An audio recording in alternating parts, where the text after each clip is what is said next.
Téléchargez gratuitement l'application sur votre mobile iPhone, Android et sur iPad. Profitez des recommandations et des analyses de nos spécialistes en direct. Et suivez en temps réel nos émissions depuis les réseaux sociaux.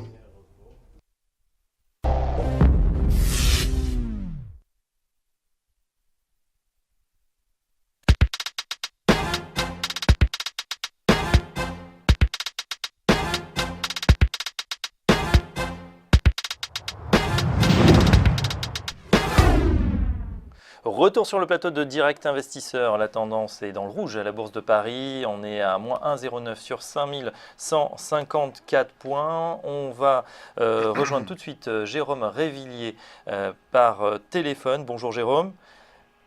Bonjour à tous. Vous vous êtes intéressé à ce qui se passe du côté de la Suisse avec la Banque nationale suisse qui a fait des annonces.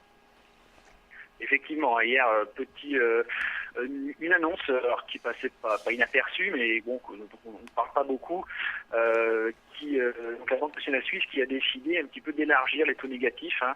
Il y avait pas mal de dérogations qui étaient appliquées sur des comptes, les administrations, etc., à plein de choses, et qui a décidé de réduire nettement le nombre de dérogations.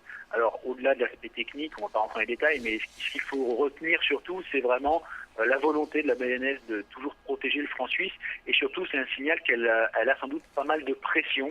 Elle voit sans doute pas mal de pression sur la devise, et donc on peut s'attendre à de nouvelles mesures dans les prochaines semaines, les prochains mois, pour encore affaiblir le franc suisse, qui, je pense que tout le monde s'en souvient, avait fortement grimpé la suppression du taux plancher.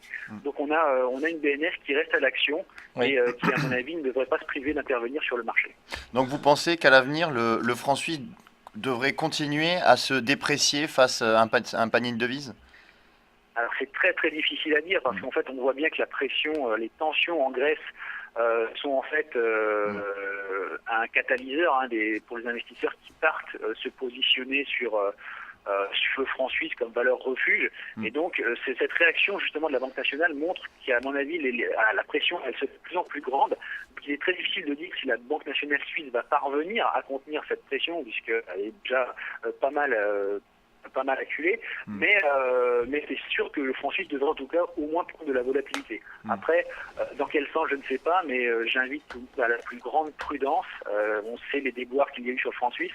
On n'est peut-être pas à l'abri d'avoir de nouveaux mouvements assez violents.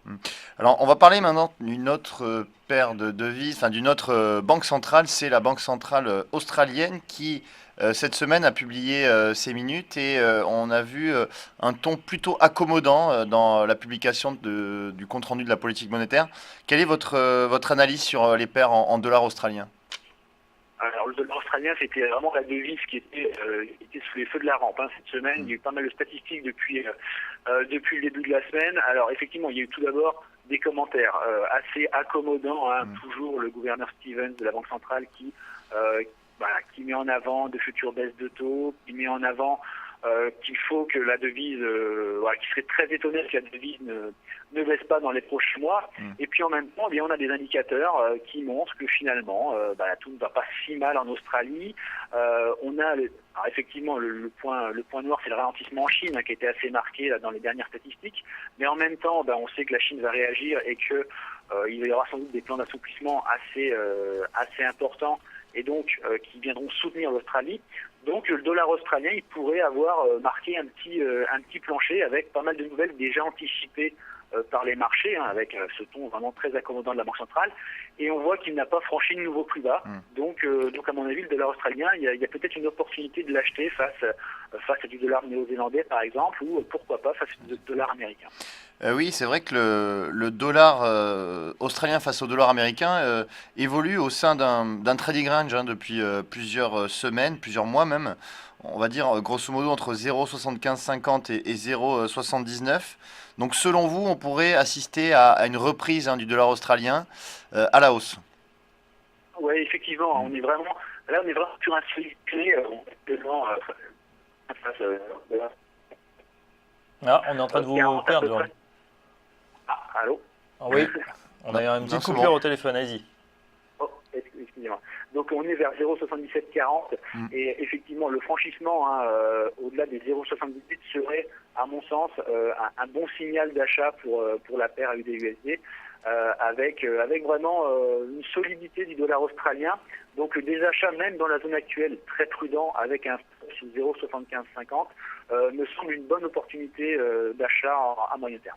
D'accord, donc si on repasse au-dessus des 0,78, on passe à l'achat sur donc ce LOSI, hein, c'est le nom que l'on donne pour l'AUD-USD. Concernant le câble, la livre sterling face au dollar américain, quelle est votre analyse sur cette devise que vous suivez particulièrement? Oui, effectivement, la livre aussi, elle est un peu malmenée. On sent bien sûr qu'elle est très solide. La Banque centrale anglaise, c'est la prochaine banque centrale que l'on attend pour une hausse de taux. Donc ça soutient naturellement la livre sterling. Mais actuellement, il y a une incertitude sur les élections qui se jouent en Angleterre, donc qui font planer un petit peu d'incertitude et qui, à mon avis, peut être mis à profit pour acheter de la livre parce que voilà, la devise elle est attendue pour se renforcer et je pense que la livre sterling a elle aussi un bon potentiel haussier. Donc même face au dollar américain, même si le dollar américain, on sait très bien que la Fed va également remonter ses taux. Alors c'est pas encore sûr courant 2015, mais dans les prochains mois. Donc vous pensez que la livre sterling a du potentiel haussier face au dollar américain? Oui, je pense parce que du côté des États-Unis, on a vraiment anticipé cette future hausse de taux. Donc il y a beaucoup de choses qui sont déjà prises en compte. On en parle beaucoup. On voit que le dollar américain est sur des plus hauts historiques en termes de positionnement du Commitment of Traders. On en avait parlé la semaine dernière. Ouais. Mais donc voilà, je pense que la livre sterling, GBP-USD, le câble, comme on l'appelle, a un beau potentiel haussier devant lui. Alors il va falloir quand même surveiller du coin de l'œil ces élections. Mais effectivement, au-dessus des 1,50, ça pourrait commencer à être très intéressant de passer à l'achat. Et puis Jérôme, on a une statistique, dans quelques minutes, ce sera dans 5 minutes, les ventes au détail du côté de l'Angleterre, donc à 10h30, là aussi ça a une importance, c'est très important pour les traders qui vont suivre. Les PMI, ça s'est pas très bien passé, du coup on a plutôt une chute des indices. Est-ce qu'il y a d'autres statistiques que vous allez suivre? Je pense notamment aux inscriptions au chômage cet après-midi, à l'immobilier. Est-ce que ça pourrait avoir un effet sur l'euro-dollar? Oui, on voit que l'euro-dollar il est sous pression un petit peu ce matin, mais qu'il réagit assez bien dans les zones de support. Oui, aujourd'hui, c'est vraiment la journée à suivre en termes de statistiques, tout simplement parce que après les ventes de détail, effectivement, en Grande-Bretagne, qui vont avoir une grande importance alors que le câble est vers les 1,50. On a ensuite les déclarations hebdomadaires de chômage, on a plusieurs indicateurs et je pense qu'on a besoin de visibilité sur le dollar américain. On sent qu'il pourrait être arrivé à un petit moment clé de sa progression et donc on pourrait avoir un petit retournement ou en tout cas un petit recul du dollar américain, donc à suivre toute la journée très importante sur les statistiques et on va surtout surveiller la pression sur l'euro-dollar. Est-ce qu'elle va vraiment se manifester ou pas? On sent qu'il y a une possibilité de rebond. À l'inverse, sur les indices, on sent bien que la pression baissière là est en train de s'installer et ça va être intéressant de regarder les zones de support clés à court terme. Très bien, merci Jérôme Révillier. Je rappelle que vous êtes le fondateur d'EOL Trading et le directeur d'Alternative Capital Investissement. On vous retrouvera jeudi prochain pour de nouvelles analyses Forex et indices. Merci Jérôme, à très bientôt. Merci. Tout de suite, on va se reconnecter au marché. On va accueillir un nouvel intervenant, toujours par téléphone. On va retrouver Eric Seban de Perceval Finance Conseil. À tout de suite.